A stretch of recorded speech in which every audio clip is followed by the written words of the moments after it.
memória, depoimento de Joel Cid Verde Saraiva, entrevistado por Danilo, São Luís, 1º de julho de 2002.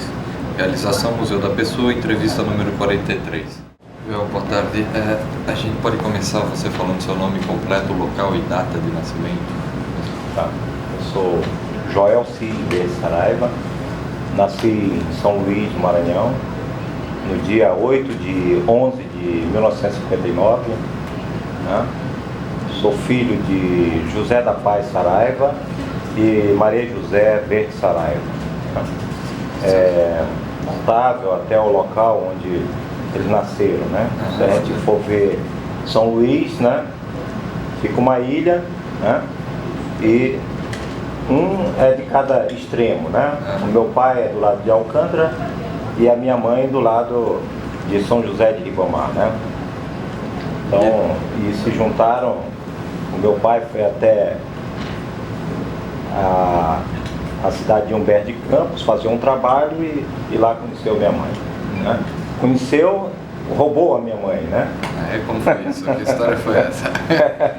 É gozada essa história porque relata bem a questão dos tempos antigos, em que você tinha, para casar, você podia ter essa opção não de conquistar no papo, né?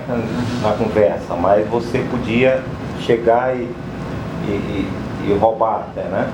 A expressão era chamada essa mesmo. E o meu pai, né, pediu auxílio para um outro, né, um outro amigo, onde eles foram, que ele precisava casar e tinha que ter uma mulher que tivesse, né, diversas qualidades. E essa foi a minha mãe. E daí os pais da minha mãe eram pessoas. Meu avô era considerado como uma pessoa que tinha uma certa condição, mas era muito, muito bravo, né? Então a minha mãe o meu pai pediu ajuda para poder fazer esse. E tua mãe queria casar com teu pai? E eles se conheceram em pouco tempo, né?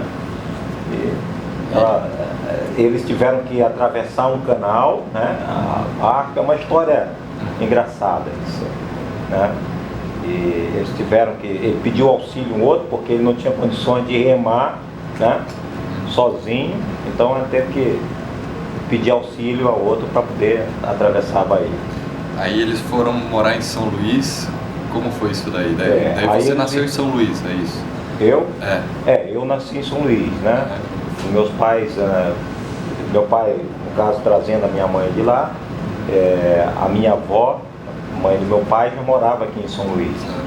Então eles ficaram aqui morando, a minha mãe foi praticamente criada com a minha avó, né? E morando com a minha avó, até mesmo a minha avó morreu com 85 anos, né? Então a minha mãe passou mais tempo morando com a minha avó do que com a mãe dela. E você passou a infância onde aqui em São Luís? Aqui em São Luís, né, é num bairro chamado Monte Castelo, né?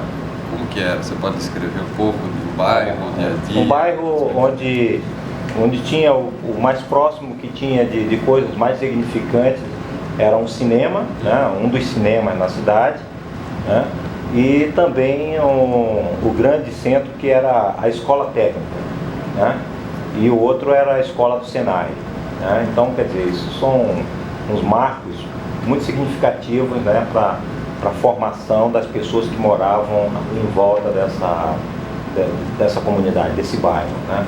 Quer dizer, eram as escolas, né, essas duas escolas, a escola técnica, que era praticamente o grande centro de formação técnico daqui do estado, né, de um modo geral, e o cinema, né, o Cine Monte Castelo, que era muito tradicional. Qual dos dois você gostava? Você cursou a escola técnica? Eu cursei escola técnica. E qual dos dois você gostava mais de escola técnica ou no cinema? Todos dois me fascinavam. Todos dois sempre me fascinaram. E conta um pouco da sua entrada, sua escolha profissional, como que foi isso daí? Teve alguma influência dos seus pais? Eles tinham alguma ideia? Algo que eles te passaram? muito notável, apesar da formação, quando eu avalio, né, toda essa formação que meus pais receberam, né, apesar de locais do interior, né, ser atrasado, mas a gente percebe a grandeza que eles tinham de espírito, de pensar no futuro. Né? Quer dizer, primeiro eles virem para a cidade, né, e sempre o pensamento de buscar uma autorrealização. Quer dizer, eles tinham a necessidade do básico, mas eles já estavam transcendendo em busca de outras coisas melhores, né, pensando para a gente. Tanto é que eu tenho 5 irmãos e desses 5 irmãos todos nós somos formados, né, temos curso superior. Né? E você fez curso do quê? Eu fiz curso de engenharia, né, de engenharia mecânica, e depois vários outros cursos de pós-graduação, tenho muitas outras visitas técnicas em outros países. E como você entrou na Vale? Você pode contar um pouco quando foi isso, em que condições você prestou algum exame? Como foi isso daí, essa entrada? A grande certeza que dá para a gente, né, como profissional, como realização profissional, é de que eu não necessitei de ninguém para me ajudar, né, para entrar na empresa. Quer dizer, o processo seletivo é um processo muito claro e dá uma satisfação muito grande para você como profissional, né, porque vai em cima do teu conhecimento e das tuas capacidades, da tua capacidade, né. Então, quando eu entrei aqui para Vale do Rio Doce, né, foi realmente foi a primeira oportunidade, né, que foi uma seletiva no período 52 pessoas de nível superior, fazendo uma abrangência ao Maranhão e o Pará, né, que era onde o projeto fazia toda essa interferência. Então foi feita toda essa seletiva, né, para esse quadro, para o primeiro quadro de formação profissional de nível superior. E que época foi isso, mais ou menos? Isso foi em 84. Você tinha uma visão da Vale? Que visão você tinha antes de entrar na empresa? A visão da Vale era muito pequena, a visão que eu tinha da Vale. Mas eu já sabia que era uma grande empresa, tá? Porque eu já tinha feito estágio e tinha participado, iniciado a trabalhar, estava com um ano que eu tinha trabalhado no grupo da Alcoa, né? No estágio eu fiz todo um trabalho na construção da Alcoa e tínhamos contato com o grupo da Billiton, né? E assim, eu sabia que estava se instalando esse projeto todo aqui da Vale. Era o projeto da Estrada de Ferro, é isso? Isso, todo o projeto Carajás, onde envolvia, onde eu tive a oportunidade também de conhecer no período da formatura. Eu viajei por todos esses projetos que estavam sendo desenvolvidos aqui na região. E qual era a tua atividade logo que você entrou na Vale? Assim que eu entrei na Vale, eu comecei a participar de um programa chamado PCO, Programa de Capacitação Operacional, né? Isso constou com praticamente 1 ano e meio, onde eu tive que passar por todo um aprendizado, né? Porque eu teria que trabalhar nessa parte de manutenção de equipamentos ferroviários e praticamente aqui eu não tinha formação para isso, porque estava recém-formado. E daí, depois que passei por todo esse programa, ao longo de 1 ano, né, envolvendo conhecer o projeto aqui e também ter que me especializar em todas as oficinas ao longo da Vale do Rio Doce, no Espírito Santo e Minas Gerais. Qual a atividade básica que vocês têm de manutenção do material? O que é isso? Você pode explicar um pouco? Olha, é o seguinte, hoje, de um modo geral,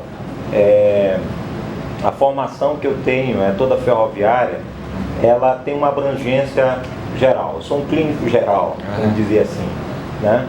Onde esse clínico geral tem conhecimento de vamos dizer assim, de toda essa estrutura ferroviária. Então, como eu era voltado para a parte de manutenção de equipamentos, eu tive a oportunidade de conhecer a manutenção de locomotiva, manutenção de vagões, manutenção de equipamentos que dão manutenção na linha, né? Quer dizer, toda essa diversidade de equipamentos. Certo. E você participou da fase de construção da Estrada de Ferro Carajás? Como que foi? Eu tive a oportunidade de acompanhar, assim que eu entrei, ainda não tinha sido ainda concluído toda a construção da ferrovia, e eu tive a oportunidade de ir até a frente de obra, onde eram lançados os trilhos, onde estava realmente toda a estrada construída, né? A estrada, e começou a ser lançados os trilhos e os dumentes. Eu tive a oportunidade de ver lá. E quando eu estava lá presente, ficou bem vivo em mim o que é participar de uma grande construção, né? E fiz uma relação com os construtores das pirâmides do Egito. Quer dizer, quem teve naquele momento da construção das pirâmides teve aquela sensibilidade da dificuldade de todo aquele envolvimento.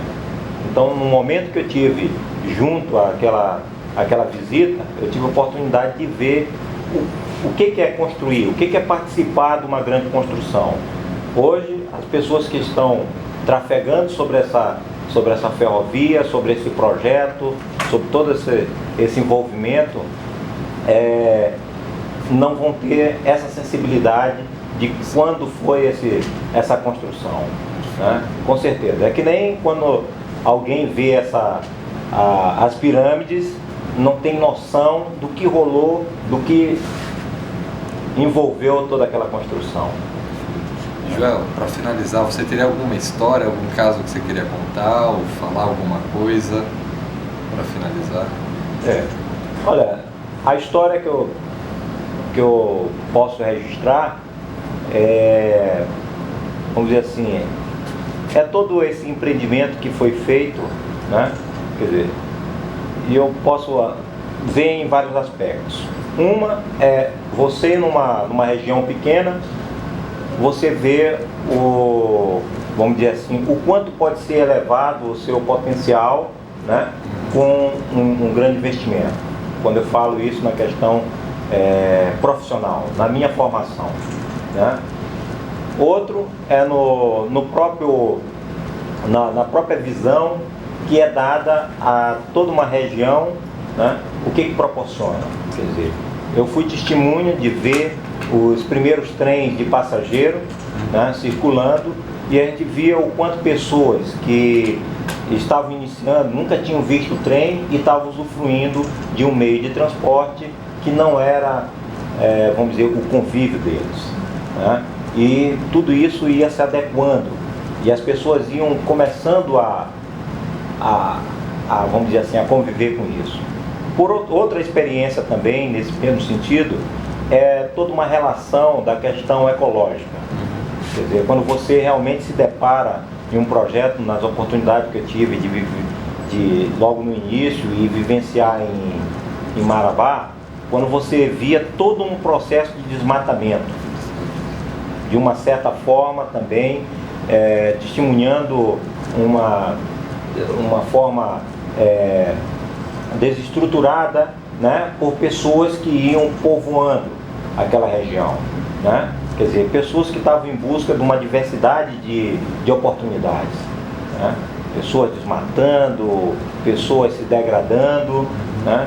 Então, tive a oportunidade de ver, de registrar isso, né? Mais alguma coisa?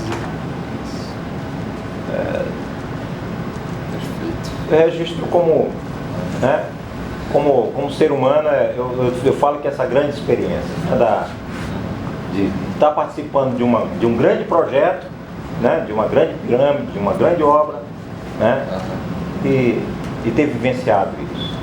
Perfeito. Obrigado.